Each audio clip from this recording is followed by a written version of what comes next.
Umuperiveri narisisike ntabwo ushobora kumumenya ako kanya akinjira mu buzima bwawe, ahubwo agenda yigaragaza neza mbere y'uko agaragaza ibikorwa byo kukwangiza.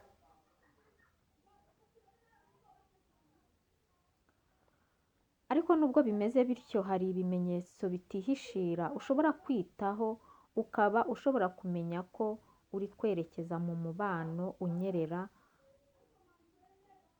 Ni ukuvuga ibimenyetso tugiye kuvuga hano ni ibimenyetso bigera mu 8. Ni nka tesite akorera ku muvigitime we kugira ngo arebe ko manipirasiyo azayimukoreraho bigakunda, muri make kugira ngo arebe ko azamushobora. Uyu munsi rero ku Mugano TV nicyo tugiye kureba. Tugiye kureba uko wamenya umuperiveri narisisike mu mizo ya mbere y'uko winjira mu mubano uri seriyeze cyangwa mu mubano urambye nawe.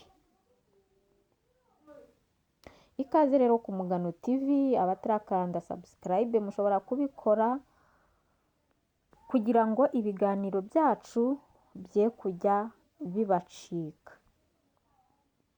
Ikimenyetso cya mbere rero tugiye kureba ni icya love bombing cyangwa urukundo rukabije cyangwa se rurenze urugero mu mizo ya mbere.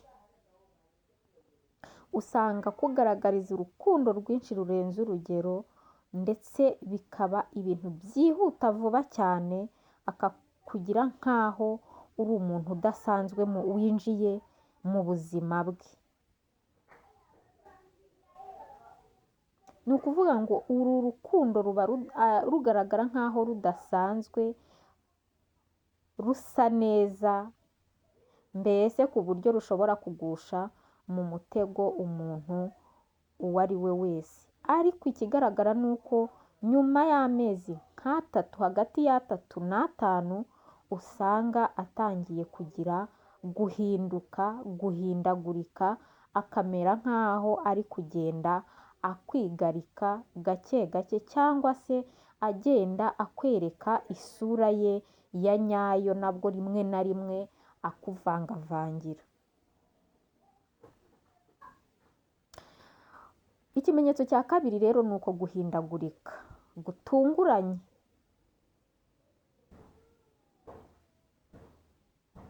Ibi ngibi bigaragara nk'uyu munsi akakugaragariza ko agukunze cyane, ejo akagushyira hasi, mbese agatangira kugusebya no kugutesha agaciro. Ibi ngibi aba ari kugukoreraho, menya ko ari sikire ya manipirasiyo irimo igenda ikujyana muri kontorore yiwe cyangwa muri ampurize yiwe, cyangwa se icyo twakwita nk'akazitiro aba arimo agukorera.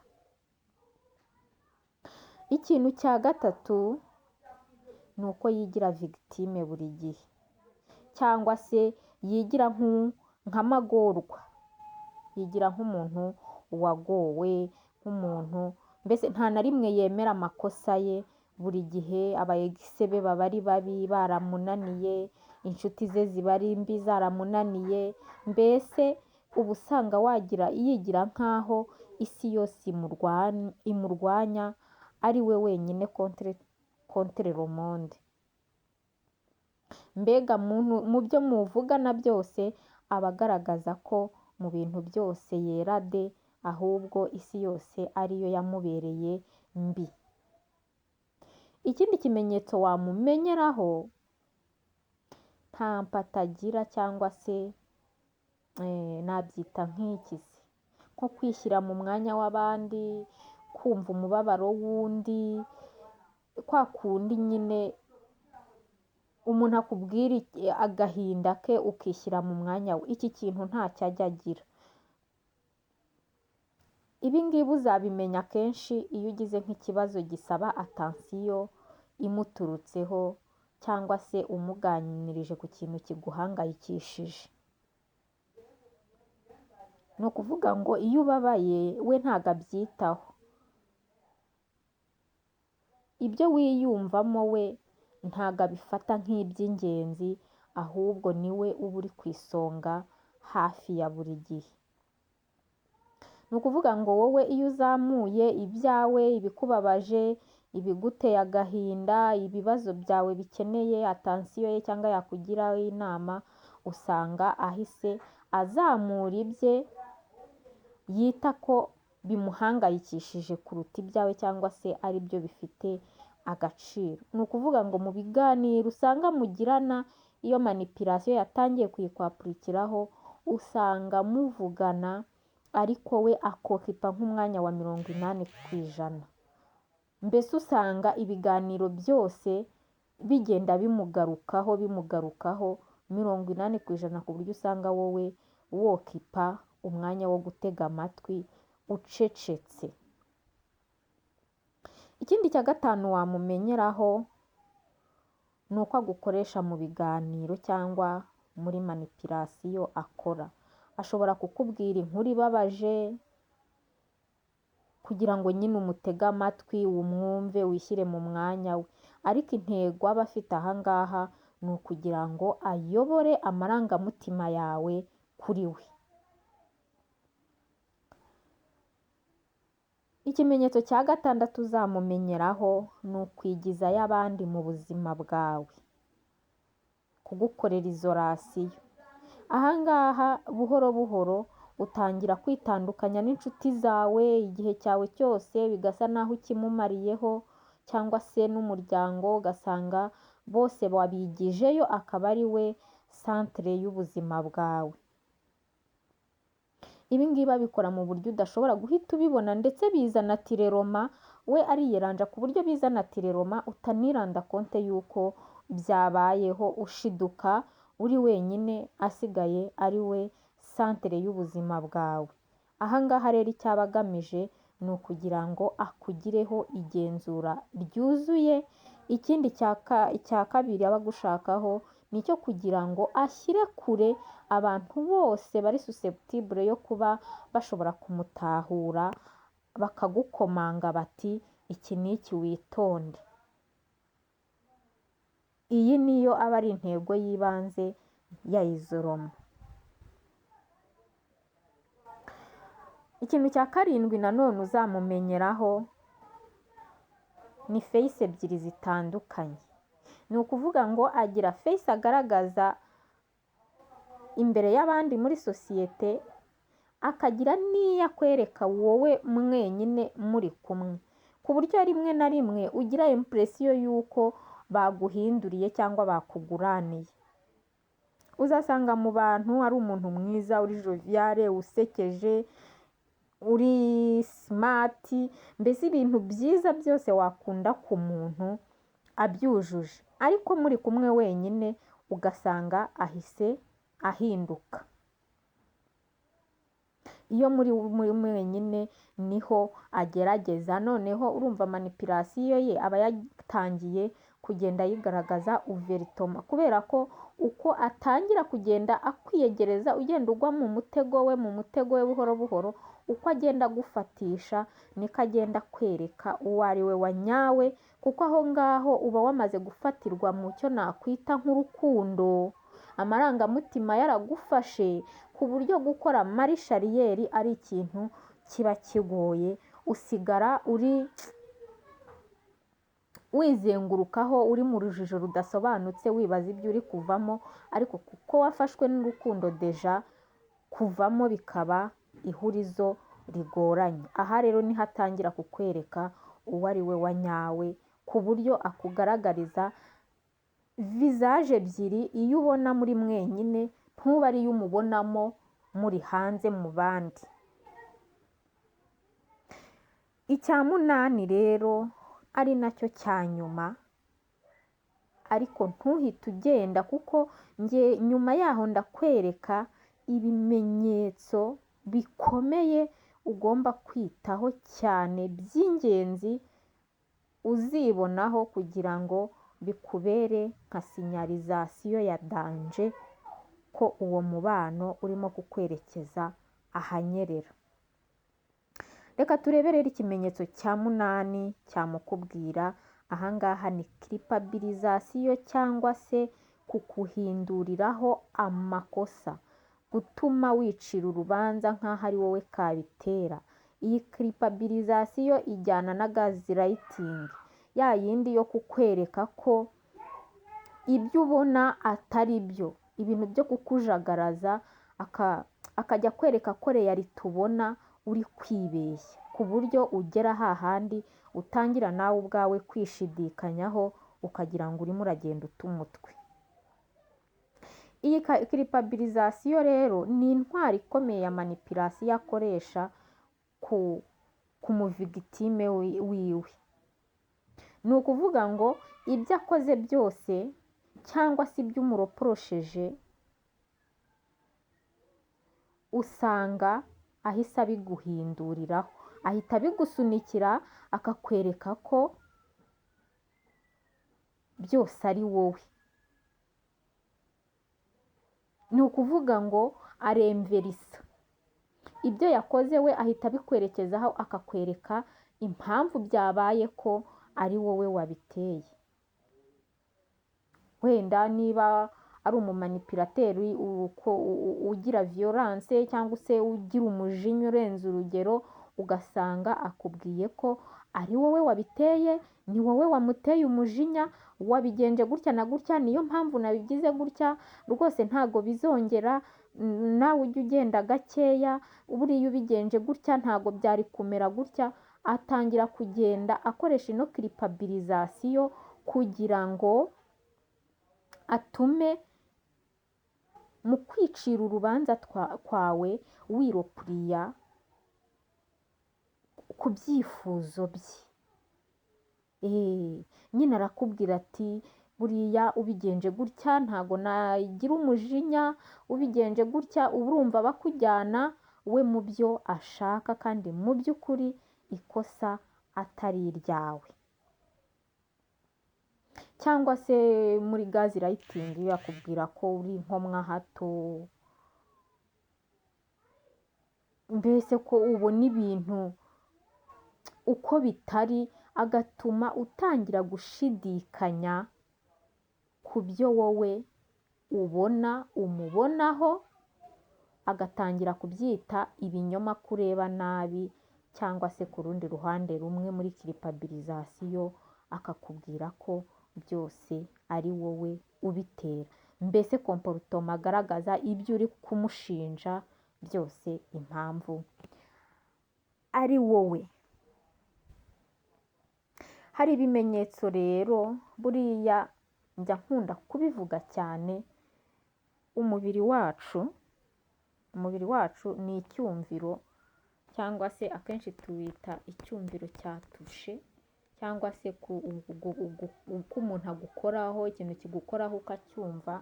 Ariko buriya ubwonko bwacu ibyo bwabonye, amarangamutima yacu, umubiri wacu iteka iyo tuwuteze amatwi hari ukuntu umubiri utuburira ikitagenze neza, kubera ko ibintu byose ubwonko bwacu bushyikira ama inforomasiyo buyataransifera mu mubiri. Hari ukuntu rero iyo utangiye kwinjira muri uyu mubano uri togisike n'umuperiveri narisisike, umubiri ugerageza kukuburira, akenshi ukumva urananiwe cyane,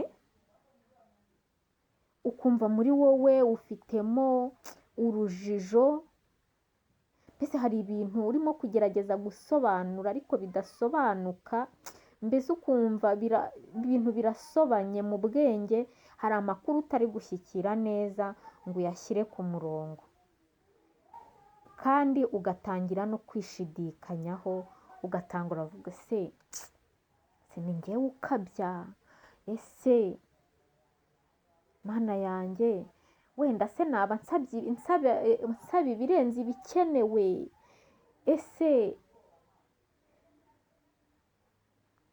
mbese ugasanga watangiye kwigira nk'aho uri to mu buzima bwe, nk'aho urenze urugero kwa nk'aho umwamvahisa, niba ukeneye nka atansiyo ugatangira kwibwira ko uri kumusaba atansiyo irenze ataguha, niba ataguha igihe ugatangira kumva ko umusaba igihe kirenze igikenewe. Mbese ibi ngibi ni nabyo bigira uruhare mu kumva unaniwe cyane, bikagutera urujijo no kwitekerezaho ukumva nawe ubwawe ntuzi ibyo ari byo. Ibi byiyumvo rero mu gihe ubifite uri kumwe n'umuntu byakagombye kukubera rerite yo kugabanya umuvuduko, ukamenya ko iyo relationship iri kukuroga mu byiyumvo n'amarangamutima, kubera ko urukundo nyakuri, umubano nyakuri utanga umutekano, ntabwo uhora ukujagaraje, ntabwo wumva uhora utaye umutwe, ntabwo uhora wumva unaniwe. Hariho n'abagira umutwe, umuntu akagira umutwe atazi aho yaturutse ukumva ararwaye, mbese ni kwa kundi aba ameze nk'aho akwepuwiza energy, ukamera nk'aho mbese umubiri wawe uba urimo ukora Alex, kubera ya makuru uba ugerageza guhura adahura, ibyo ushaka kubona ariko wajya kubishyikira hakaba haje ibindi, mbese nta mahoro uba ufite haba mu bitekerezo ndetse no mu mutima. Mu biganiro byanyu, ahangaha twavugaga ku bihereranye n'uko wiyumva.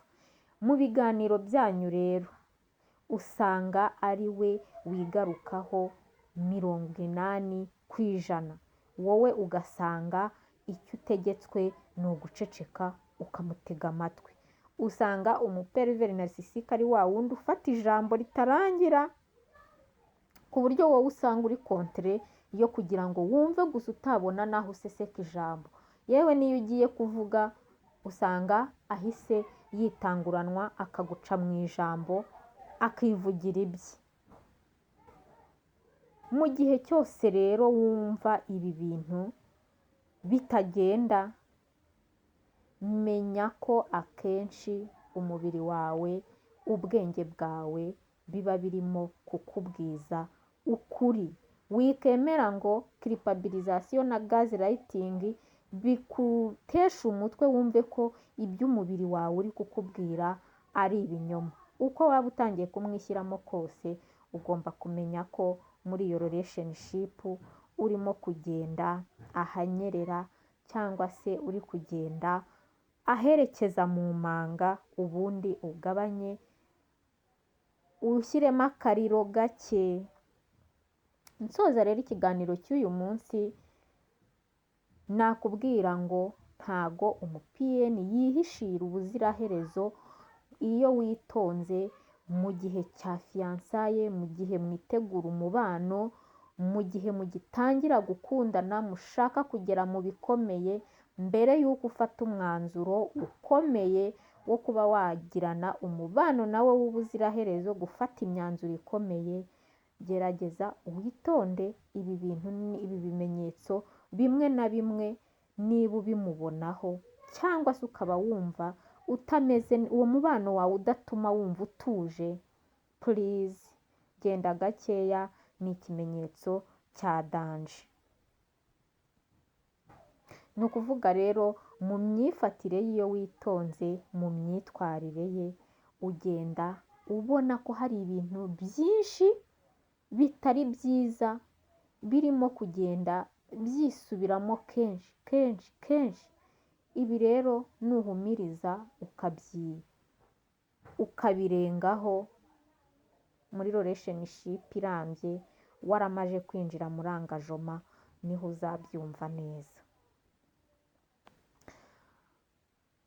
Mesaje ngufi rero nakugezaho, niba uri mu mubano ugutera urujijo, niba wumva uyu mubano ugutwara imbaraga z'umurengera ku buryo wumva urepuwize mu bwenge ndetse n'amarangamutima, rimwe na rimwe ukaba wumva byanagutera no kurwara, ibi bimenyetso ntukabyirengagize, kuko umubiri wawe uba ukubwira ukuri, uba uguha amakuru y'ibihari.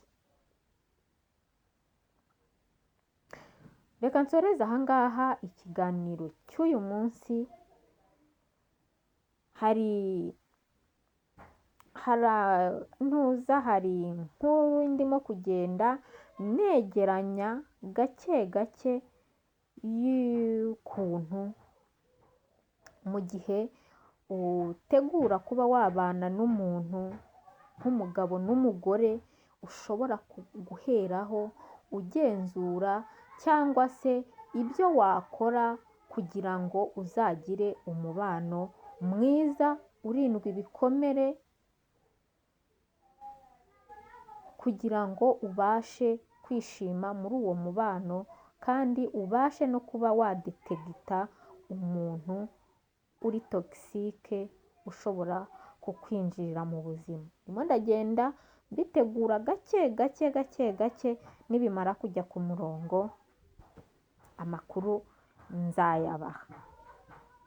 Reka rero dusezeraneho kuri uyu munsi, ikiganiro byacu naho akagaruka, mbararikira live yo ku cyumweru, ariko muri live murantenguha mukaza mukigendera ntimube muhari. Live rero ni ku cyumweru saa 8. Ubaye ufite insanganyamatsiko wumva wifuza ko twaganiraho, ushobora kuyimpa muri komenti y'iyi videwo bitarenze ejo kuwa gatandatu. Ubwo nibigera ejo kuwa gatandatu ntayo ndabona, njye nzishakira iyanjye. Sawa rero, ndabakunda cyane. Ni Judith nk'uko bisanzwe ku Mugano TV, naho akagaruka ku cyumweru isaa 8 z'amanywa muri live. Muzaze muri benshi kugira ngo tuganire, duhane ibitekerezo, tunamenyane. Murakoze cyane rero, naho akagaruka.